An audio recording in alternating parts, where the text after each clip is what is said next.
বিসমিল্লাহির আসসালামু আলাইকুম। রুবিল স্টাডির পক্ষ থেকে আবারও সকলকে স্বাগতম। আমি আজকে ফিউচার পারফেক্ট কন্টিনিউয়াস টেন্সের প্রশ্নবোধক গঠন প্রণালী সম্পর্কে আলোচনা করব। ফিউচার পারফেক্ট কন্টিনিউয়াস টেন্সের প্রশ্নবোধক বাংলা বাক্যকে কিভাবে আমরা ইংলিশে রূপান্তরিত করব এই বিষয় নিয়ে আলোচনা করব। তাহলে ফিউচার পারফেক্ট কন্টিনিউয়াস টেন্সের প্রশ্নবোধক হলে প্রশ্নবোধক গঠন। ফিউচার পারফেক্ট কন্টিনিউয়াস টেন্সের প্রশ্নবোধক গঠন shall oblique will plus subject plus have been plus মূল ভার্বের সাথে আইএনজি যোগ প্লাস অবজেক্ট প্লাস দিয়ে প্রশ্নবোধক চিহ্ন। তাহলে আমি একটা উদাহরণ লিখে রেখেছি যে আমি কি সারাদিন ধরে বইটি পড়তে থাকিব। এখানে সাবজেক্টে আছে আমি ফার্স্ট পারসন, সেক্ষেত্রে আমরা শ্যাল লিখবো। তাহলে শ্যাল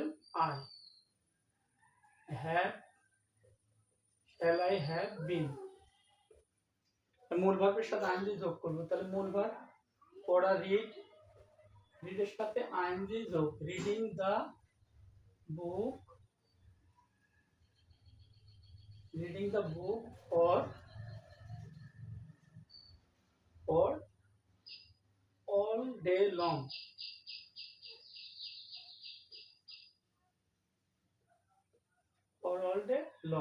ফার্স্ট আমরা প্রশ্নবোধক চিহ্ন ব্যবহার করব। তাহলে এইভাবে ফিউচার পারফেক্ট কন্টিনিউয়াস টেন্সের প্রশ্নবোধক বাংলা বাক্যকে আমরা ইংলিশে রূপান্তরিত করতে পারি। তাহলে ধন্যবাদ সকলকে। আসসালামু আলাইকুম।